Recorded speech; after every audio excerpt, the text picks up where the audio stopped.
China में फैल रहा तेजी से एचएमपीवी वायरस अब भारत भी पहुंच चुका है। अब तक पूरे भारत में इसके 7 केस रिकॉर्ड किए जा चुके हैं। इसके साथ ही लोगों के मन में अब कोरोना वाला डर भी पैदा हो रहा है।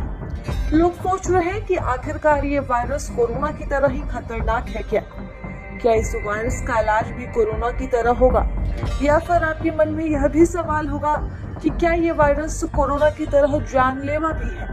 साथ ही लोग ये भी सोच रहे हैं कि इस वायरस से बचा कैसे जाए, आखिर क्या किया जाए और क्या न किया जाए। ऐसे में चलिए हम जानते हैं एचएमपीवी को लेकर डॉक्टरी सलाह क्या है, आखिर किस तरह से इस वायरस से खतरा है, किस तरह से इस वायरस से हम अपना बचाव कर सकते हैं। समझने की कोशिश करते हैं कि डॉक्टर्स क्या कहते हैं, वह किस तरह से सावधानी बरतने की सलाह देते हैं और वो क्या बताते हैं क्या ये कितना जानलेवा है।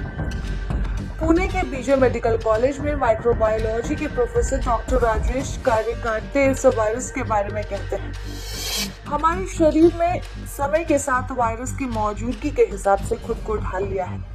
अधिकतर मामलों में सभी वायरस के संक्रमण लक्षणहीन या हल्के होते हैं, लेकिन कुछ व्यक्तियों के लिए, खास तौर पर जिन्हें कोई गंभीर बीमारी है, उन्हें अस्पताल में भर्ती होने की स्थिति पैदा हो सकती है।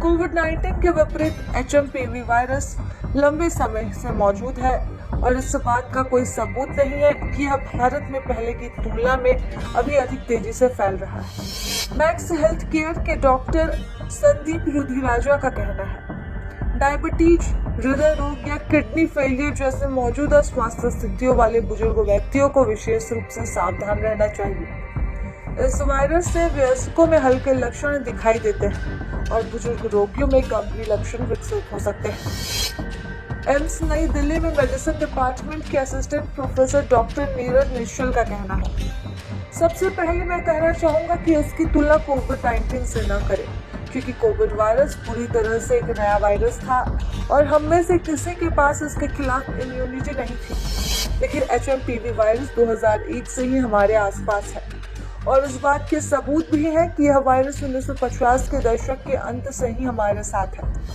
मुझे लगता है इस वायरस के बारे में चिंता करने की कोई जरूरत नहीं है, क्योंकि 10 साल की उम्र तक ज्यादातर बच्चों में इस वायरस के खिलाफ इम्यूनिटी होती है।